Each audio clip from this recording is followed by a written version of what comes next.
आज का मेरा ये संदेश जो है वो अपने देश के बच्चों के लिए है। उन बच्चों के लिए जो आज कोई इंजीनियरिंग कर रहा है, कोई डॉक्टरी कर रहा है और उनके सामने अंधकारमय भविष्य है हिंदुस्तान में। क्यों? देख रहे हो रेलवे बेची जा रही है, सारे ऑर्गेनाइजेशन बेचे जा रहे हैं। जब तुम निकलोगे तो कुछ नहीं तुम्हारे पास बचेगा। या तो वो बिल्कुल क्लर्कों की तरह डॉक्टर इंजीनियर बन के भी, या तो लूटपाट करो, या तो लूटपाट करो, 2 नंबर का पैसा कमाओ। ईमानदारी से तुम्हारे लिए कुछ नहीं रह जाएगा करने के लिए। तो मेरे देश के बच्चे क्या करें? देखो, नेताओं तो सारे पता है क्रिमिनल्स हैं, वो तो देश को लूटने पे लगे हैं और बेचने पे लगे हैं। तो ये तुम्हारा दुर्भाग्य है कि तुमने पूरा देश का प्लेटफॉर्म, इतना बड़ा प्लेटफॉर्म खाली कर दिया उनके लिए। तुम लोग जो राजनीति में नहीं है, तो तुम्हारा सबसे पहला तो उद्देश्य है कि राजनीति सबसे बड़ी जॉब है जो जाहिलों के हाथ में है। तो उनसे, जाहिलों से वो प्लेटफॉर्म छीन के तुम्हें अपने पास लाना है। अब दूसरा ये कि तुम्हारे पास जब कोई भविष्य नहीं है तो मेरा बच्चा बड़ा होकर क्या करेगा? वो आज डॉक्टर बना तो चलो प्रैक्टिस कर लेगा, लेकिन प्रैक्टिस करने के बाद भी उसको अच्छा अगर कुछ इजाद करना है, कोई रिसर्च करना है, तो उसके लिए यहाँ पे कुछ नहीं है, उसको वो जाके बाहर ही करना पड़ेगा। यहाँ पे उसके लिए कुछ नहीं है। अब आपको इंजीनियर हो, क्या करोगे आप यहाँ पे? कोई रिसर्च सेंटर नहीं है, कोई लोग, देश के लोग सिर्फ पैसा लूटने कमाने पे लगते। बड़े बड़े उद्योगपति भी पैसा लूटने कमाने पे लगे रहते हैं, वो रिसर्च डेवलपमेंट में नहीं लगाते। और देश सरकार खुद ही अपने देश के की नॉलेज को, अपने माइंड को प्राइवेट को बेच दे रही है कि देश पूरा जो है वो मंदबुद्धि हो जाए पूरा देश। तो फिर तुम क्या करोगे? तब तुम्हें क्या करोगे? तो देखो, तुम्हें ये जाहिलों का देश छोड़ना पड़ेगा। मैं नई यूथ की बात कर रहा हूँ। ये जन्म बहुत पर्पस के लिए हुआ है, और वो पर्पस तुम्हारा डिफीट हो जाएगा इस देश में रह के। तुमको बाहर निकालना पड़ेगा फिर से। अब बाहर कैसे निकलोगे? तुम्हारी शक्ति को कौन पहुंचाएगा? तो तुम्हें यूनाइट होना पड़ेगा। यूनाइट होने के लिए क्या करना पड़ेगा? जैसे तुम इंजीनियर्स हो, तो एक इलेक्ट्रिकल इंजीनियर है, एक सिविल इंजीनियर है, एक मैकेनिकल इंजीनियर है, कोई ऑटोमोबाइल में एक्सपर्ट है, कोई एरोनॉटिक्स में एक्सपर्ट है। आप वो इंजीनियर्स एक अपना ऑर्गेनाइजेशन बनाओ, एक संगठन बनाओ। आने वाले समय में ये Naukri.com सब बेकार हो जाएंगे, क्योंकि आपके यहाँ जॉब ही नहीं रहेगा। तो आपको अपनी पहचान बनानी पड़ेगी। ये इंटरनेट को अपना सबसे स्ट्रांग टूल यूज़ करो। This is your powerest tool. सबसे ज़्यादा ताकतवर वाला टूल जो है वो तुम्हारा यही रहेगा। इसको देके तुम्हारा एक देश में इंडियंस का एक ऐसा एटमॉस्फेयर क्रिएट करो कि विदेशों में जिसको भी मैन पावर, अच्छे स्किल्ड मैन पावर की ज़रूरत पड़े, काबिल लोगों की ज़रूरत पड़े, आप इंजीनियर हो तो उसको वेबसाइट मिलनी चाहिए कि यस, ये कि ए इंजीनियर का एक ग्रुप है जिसमें एक मैकेनिकल है, एक सिविल है, एक एरोनॉटिक का है, एक ऑटोमोबाइल का है। इनको ये एक पूल है, एक नॉलेज पूल है ये। और अगर हम इन 5 लोग को बुलाते हैं तो कोई भी इंडस्ट्री जो है वो, उसको एक पूरा एक नॉलेज बेस मिल जाएगा, नॉलेज का पूरा भंडार मिल जाएगा। तो वो आपको बुलाए और बुला के आपको वो करे। आपकी वेबसाइट और इतनी तकड़ी होनी चाहिए, आपके रिसर्च सामने होने चाहिए कि लोगों को महसूस करें कि यस, ये काबिल लोग हैं, इनको बुलाओ। सिमिलरली चाहे डॉक्टर हो तो डॉक्टर, चाहे आप ENT के हों, चाहे आप ब्रेन के हो, न सॉरी, आप जो है उसके जनरल मेडिसिन के हों, चाहे आप हार्ट के हों, चाहे डेंटल हो, कोई भी हो, आप भी अपना एक पुल बनाओ, ताकि किसी देश को लगे कि, किसी स्टेट को लगे कि यस, अगर हमें अपने, देखो बाहर तो कमीने लोग हैं नहीं, बाहर तो अच्छे लोग हैं। तो वो सोचेंगे कि कोई, कि अगर मेरे, समझो एक मैं नीदरलैंड में हूँ, या कोई मैं किसी अफ्रीकन कंट्री में, तो वो कंट्री को आपकी वेबसाइट से इतनी नॉलेज वर्ल्ड वाइड होनी चाहिए कि उनको लगे कि यस, मुझे अगर अपनी स्टेट को अगर डिजीज़ फ्री बनाना है या उस पर डिजीज़ पे कंट्रोल करना है, तो मैं डॉक्टर के स्कूल को हायर करता हूँ, 5 डॉक्टर हैं, उनको मैं फैसिलिटीज़ दूंगा, वो यहाँ आएंगे और हमारे जो स्टेट के लोग हैं उनको प्रॉपर ट्रीटमेंट करेंगे। वो एक्सपर्टाइज तुम्हारे पास होनी चाहिए। वो एक्सपर्टाइज में इंडिया में तो मिलेगी नहीं। इंडिया में दिमाग बहुत है, तुम्हें अच्छे टीचर मिल सकते हैं मेडिकल कॉलेज में, जो तुम्हारे ट्रेनर्स होंगे वो होंगे। एक्सपर्टाइज हासिल करो और अपना एक ऐसा पूल बनाओ।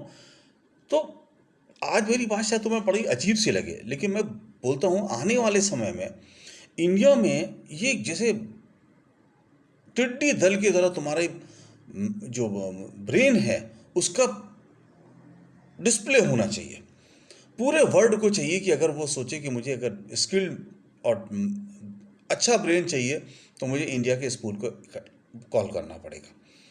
क्योंकि देखो बच्चे, तुम आप किसी के यहाँ पे तुम्हारे पास कुछ नहीं बचा, तुम्हारा पूरा जाहिल गधों का देश है, क्रिमिनल्स हैं, वो सब कॉम्बिनेशन है। बताओ, जाहिल भी हैं, गधे भी हैं, वो क्रिमिनल भी हैं, वो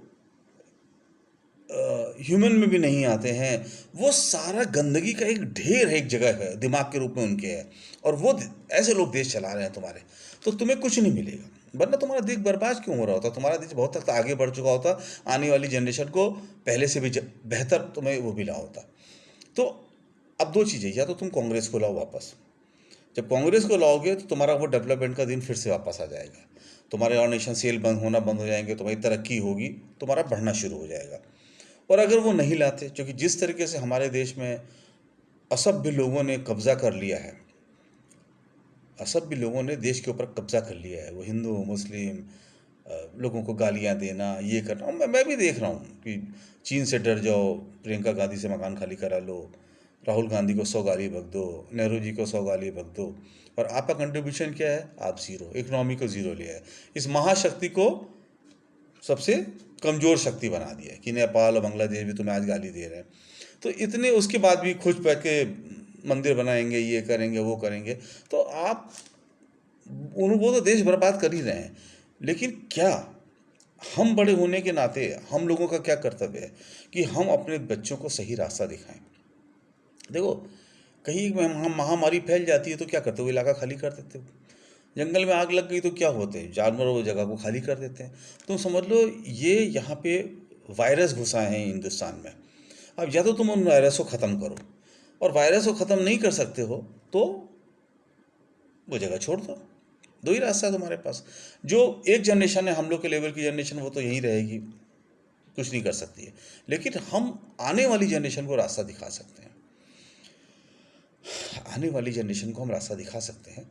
तो मैं अपने सारे यूथ को ये बोलता हूँ, आप लोग अब मत सो, अब आप अपना दिमाग इस्तेमाल करो। देखो, आप ऐसे सोचो, मैं वो समय याद करता हूँ कांग्रेस का, जब ये 10 और 11 साल के बच्चे जो हैं वो टेलीस्कोप खरीद के दूरबीन से चंद्रमा और गैलेक्सीज देखा करते थे और सोचते थे कि हम कल नासा में जाएंगे, कल हम इसरो में जाएंगे। तो उनको अभी आज ज़ीरो हो गया उसका। तो कौन आजकल तो कुछ है, कट्टा खरीद लो, बंदूक खरीद लो, फेसबुक पे आके गालियाँ बक लो, आजकल तो यही चलता है। तो आजकल कुछ चलती नहीं रहा है।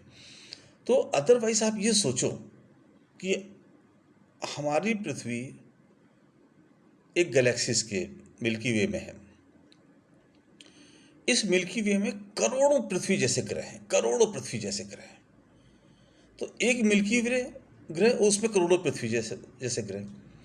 फिर ब्रह्मांड में मिल्की वे जैसी करोड़ों आकाशगंगाएं। तो सोचो कितनी जगह पे जीवन हो सकता है। हमारा आप यूथ का क्या काम था? ये खोजना। एक दूसरा ग्रह खोज लिया, वहां पे जाके मानव को बसा दिया। दूसरा तीसरा ग्रह खोज लिया, वहां जाके इंसान को बसा दिया। आप ऐसे बढ़ते आगे, तो अब क्या करोगे? अब तो कुछ है ही नहीं, अब तो गाली गलौज करो। देश में नेताओं ने हिंदुस्तान को गाली गलौज वाला देश बना दिया है। तो मैं नहीं चाहता कि मेरी आने वाली जनसंख्या जो भटक जाए और गलत रास्ते पे चल पड़े। तो मैं चाहता हूँ कि मेरे देश की जो यूथ है वो टेलीस्कोप उसके हाथ में हो, उसके हाथ में किताबें हों, उसके दिमाग में नॉलेज हो, और वो पूरी दुनिया में नाम रोशन करे। तो अगर हिंदुस्तान में तुम्हारे लिए जगह नहीं है तो हिंदुस्तान में बाहर तुम्हारे लिए जगह हो, और उसके लिए अपनी तैयारी करके रखो। बहुत छोटा सा संदेश है, तुम्हारे घर वाले भी शायद तुम्हें ये समझाते होंगे, लेकिन मैं कह रहा हूँ इस इंटरनेट को, लैपटॉप को, कंप्यूटर को एक बहुत स्ट्रॉन्ग टूल समझो। देखो, अब आज के समय में क्या देखो, एक वो समय आया जब हम चांद पे पहुंच गए हैं, फिर हम नीचे बढ़ते चले गए, वापस डाउनफॉल हुआ, और अब हम ऐसे गधों के बीच में आ गए जो मूत्र मल खाओ पियो इस पे उतर आए। तो सोचा कितना लेवल हमारा नीचे चला गया, जो कि हम साइंटिस्ट की जगह गधों के बीच में आ गए। एक लाल कपड़ा पहन लो और कुछ भी उल्टा सीधा बोलते रहो पागलों की तरह, और उससे बड़े पागल वो हैं जो उसको सुनते हैं। पढ़ा लिखा हो तो 2 घंटा मारे बोले क्या उल्टा सीधी बात कर रहा है ना। लेकिन ये समझ में नहीं आएगा लोगों को। अब एक न्यूटन थे, न्यूटन से नीचे गिरा तो उनको हिंदुस्तानी होता, कहता भैया भगवान ने दिया है, जय सिया राम। वो वहीं पे एक मूर्ति स्थापित करता, वहीं मंदिर बना के सब घंटा बजाने लगते, वो बाहर भिखारियों की लाइन लग जाती। ये होता। वो पढ़े लिखे लोग थे, उसने सोचा कि ये तो ग्रेविटी है, एक एक चुंबकीय क्षेत्र है जो हमें नीचे की तरफ, जो सी लोगों को खींचता है, इसी वजह से हम इस पृथ्वी पर चिपके हुए हैं, हम रह रहे हैं, वरना गिर पड़ते। कितने ऐसे साइंटिस्ट देखो, जो साइंटिस्ट जितने भी हैं, चाहे किसी ने टीवी बनाया हो, कभी किसी ने सोचा था कि चित्र जो है वो तरंगों से आएगा तो एंटीना में तुम्हारे खींच के तुम्हारे निकल के आ जाएगा? क्या एक चीज़ बताओ, जितनी भी अच्छी चीज़ें वो तुमने बनाई है, मोबाइल तुमने बनाया है, टीवी तुमने बनाया है, इलेक्ट्रिसिटी तुमने बनाई है, मोटर कार तुमने बनाया था, इंजन तुमने बनाया था। तुम 134 करोड़ ने किया क्या था? तुम 134 करोड़ ने क्या किया? सिवाय नकल किया, नकल के सिवा कुछ नहीं किया। तो उन लोगों के बीच में जाओ जिनके पास अकल है, जो साइंटिस्ट हैं, जो दुनिया को समझते हैं, जो इस पृथ्वी से निकल के दूसरे ग्रहों में पहुंचे हैं, जो मंगल पे पहुंच गए, जो चंद्रमा पे पहुंच गए, जो वीनस की फ़ोटो ले रहे हैं, जिन्होंने अंतरिक्ष में आपको इंटरनेट दिया है, उन काबिल लोगों के बीच में जाओ। इन जाहिलों से निकलो, वरना आने वाली जनरेशन अपने को बर्बाद मत करो। हर चीज़ को समझो। अपना आज की डेट में इस इंटरनेट पे अपना साम्राज्य स्थापित करो। इतनी बड़ी स्वाइस तुम लोगों की, विशाल तुम लोग की साइट्स होनी चाहिए कि पूरी दुनिया को अगर अच्छी मैन पावर चाहिए तो तुम्हारे पास है। यही तुम्हारे जीवन में काम आएगा।